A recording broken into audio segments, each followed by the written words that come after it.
I think there's obviously some unfinished business from not only this season, this 2012 group. 8-5 is a heck of a lot different than 7-6.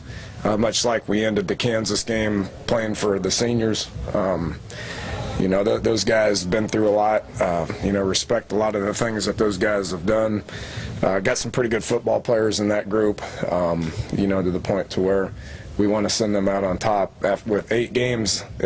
Sounds a lot better than the 7-6 group. So one announcement is Stedman will be entering the draft. He made that announcement a couple of days ago. We talked about it, and we're going to treat him like one of the seniors.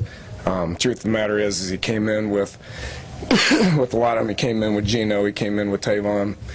Was forced to redshirt that first year, or probably wouldn't have, which means he would have been a senior at this point anyway. So I support him fully. Have had juniors in the past as receivers, come out. If you put 2 good years together as a receiver and you're an underclassman, then you got a chance to do some good things at the next level, and that's what they look for. So he'll be treated as a senior going forth into the bowl game, and we'll play his last game as a Mountaineer up in New York. So support him, and he'll do great. He'll be a great pro. So, and then, but with Syracuse, obviously some unfinished business with them as well. We didn't play well last year when we went up there, and I do think that was a turning point with Gino. As far as a lot of stuff that they did defensively, got to us a lot. Do have good players, but their scheme kind of got us a little bit. So we'll see how much improvement that we've made on specific looks. They're very much a dial-up a defense, kind of. Don't know what you're going to get. Had probably 17 of their first 18 blitzes last year were different. So we got to identify that, and we got to get in the right play. And he's matured a bunch, and he's from a defensive scheme standpoint, he's going to be able to see that and make some pretty good checks. Feel confident about that. Got everybody back on offense. They're a very good offensive football team. That quarterback just keeps getting better and better. He's worked his way up to, much like Gino has. He's worked his way up to where he's going to be a top draft pick and play at the next level. So got a good running game. Got some receivers that can go. Obviously got a tight end that can catch the ball. So got our work cut out for us defensively to match what they do. So excited about the opportunity. Have been up, spent 2 different times with the Yankees organization.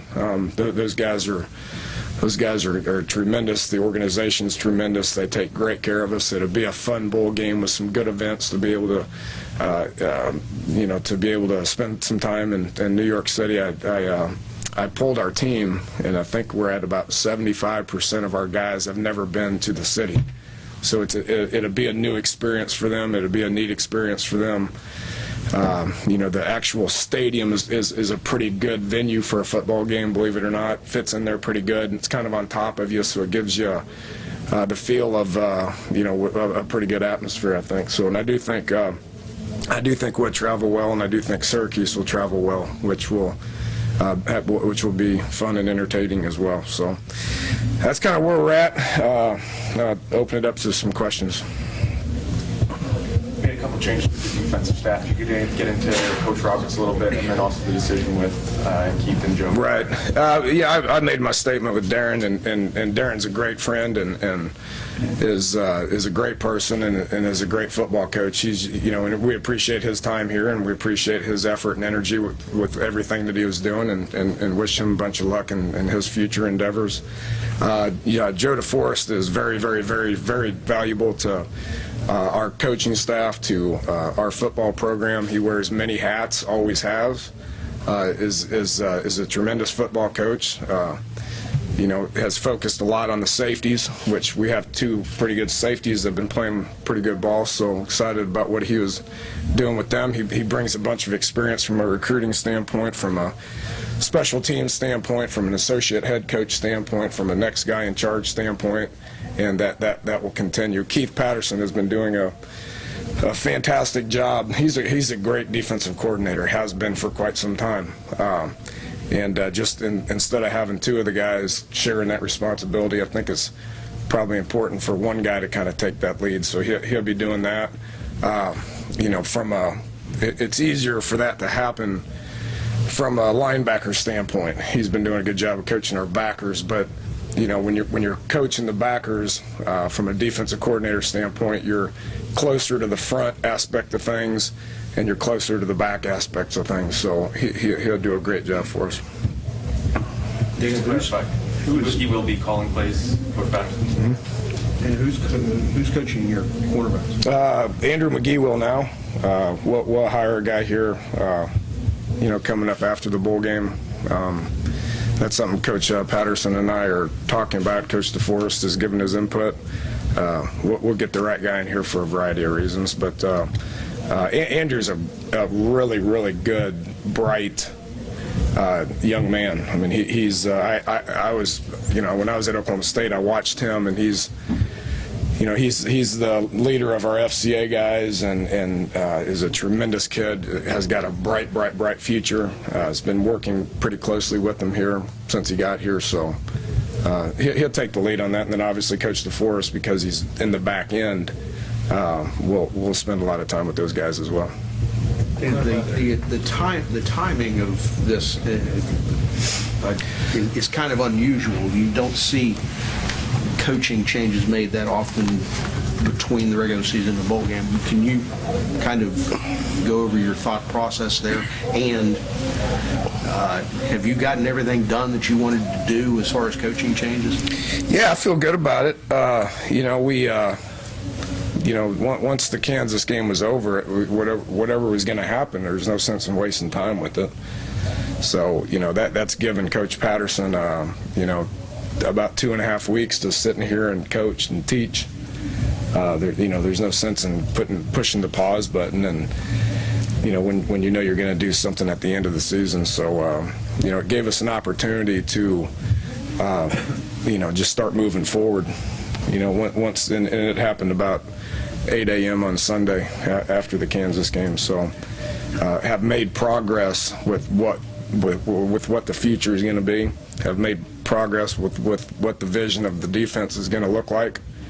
So we'll keep moving forward with it. I feel really good about where it's going to head. Is every single problem going to be fixed in a month? Of course not. But we're going to make progress towards what we want it to look like here a year from now. Are there going to be, I don't know, noticeable changes, given the short period of time for the new defense coordinator? Not much. I mean, we're in what Keith has always been is a 3-4 multiple attacking, blitzing, doing different coverages, and we've been doing specific stuff like that all year. But there'll be some changes. There'll be some noticeable changes. I can tell you what they are. You print them, and then the people up at Syracuse are going to start working on it. So we've had good talks, and I like where it's headed. Danny, you mentioned the academic side of things. Everybody get through? Yeah, I don't know yet. To be honest with you, I don't know. They're back there right now gathering. Today was the last day for people to post their grades, and some professors they procrastinate. I guess they wait till the very last minute to post. So, at the end of this day, we'll know. But right now, there's no news. So you got to look at Syracuse yesterday for the first time. How similar are they to what they did last year, and do you feel like that familiarity is going to help you guys out? Well, yeah, I mean, they're a dial-up of defense, a bunch of different blitzes. They get into some crazy stuff. I think we're a lot better, both from a coaching standpoint, from a scheme standpoint, from a understanding standpoint. We're a lot better now than we were last year when we played Syracuse. All right, from a staff standpoint, from a player standpoint, from a scheme standpoint, we understand what we're trying to do a lot better. So, if they get into a bunch of crazy stuff, then I feel like we're going to have some answers for it. How much did you see the rest of the year what Syracuse did in that game last year and into this year at all? Yeah, that's what they do. You know, I mean that's what they do. So I doubt they're going to change what they do. You know, they're pretty good at it. They do a good job defensively. They get a lot of tackles for loss. They blitz a lot. They sack the quarterback a good bit. Glad they don't have Chandler Jones because he was tough to block. But they still do a good job with it. They get in the backfield a lot. They're you know, they led the Big East in tackles for loss and right up there in sacks and do a good job of turnovers and all that. So. Dan, would you talk a little bit about your two-year relationship with Stedman and what he's meant to you and what made him the superior athlete that he was? Well, he allowed us to coach him. I start with that. I mean, this would be my third guy that's coming out early, you know, and but he allowed us to coach him. He bought into it and he worked hard. He gets out there and he practices hard and you know, developed in the weight room. You know, so and he listened and he made plays. I think his relationship with Gino, you know, is overcame some of our newness to the program last year, so they were able to be on the same page pretty quick. So you know, he's a good football player. You know, he's durable. He's smooth. He's got great hand-eye coordination. Be curious to see how he tests out. That's what all the NFL people are gonna want to know. We don't 40-yard dash him, or I mean, we don't do any of that stuff here. I mean, it's all player development and all that stuff, and a 40-yard dash isn't player development. So, well, it'd be curious to see how he tests out, which obviously they look at that pretty highly. Did he come and talk to you about that in terms of seeing your opinion, or was that something he kind of came to on his own? Yeah, a little both. I mean, he's, you know, from a family standpoint, he's got a child now. You know, and again, I think the biggest thing is I mean, he's had a tremendous year. He's had 2 tremendous years in a row. So, you know, him having, you know, with Gino leaving and his relationship with Gino probably had something to do with it. You know, but yeah, he came and we talked about it, and you know, I didn't discourage him. I mean, it's on his mind. He kind of wanted to do it, so I don't think it would have been fair for me to try to talk him out of it. If the situation was different, you know, if Gino would have redshirted his first year, you know, maybe they would come back for their senior year. But I think it's time for him to go, and I support him and think that he will. I think he'll do well. He'll represent West Virginia well here for the years to come. You mentioned last year that the bowl prep time was the most important time of year. You saw the most progress during December of last year. You learn any lessons from that? Or you taking anything from last year that you guys can take into this year and maybe make the same kind of progress? Yeah, it's a little different situation because of a time crunch. You know, I mean, last year we had an extra week last year. You know, because the game was late.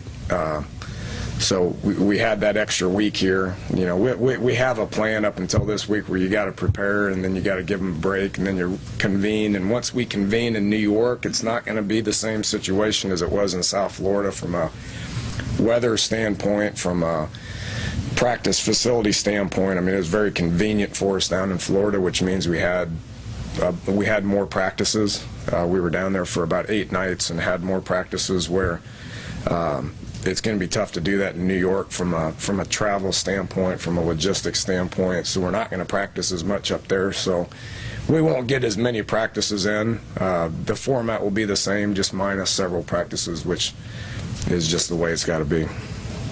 And how many more will you get before you leave here? We'll go 1 a day for these 5 days. You know, so we practiced Friday, Saturday, and that was all developmental.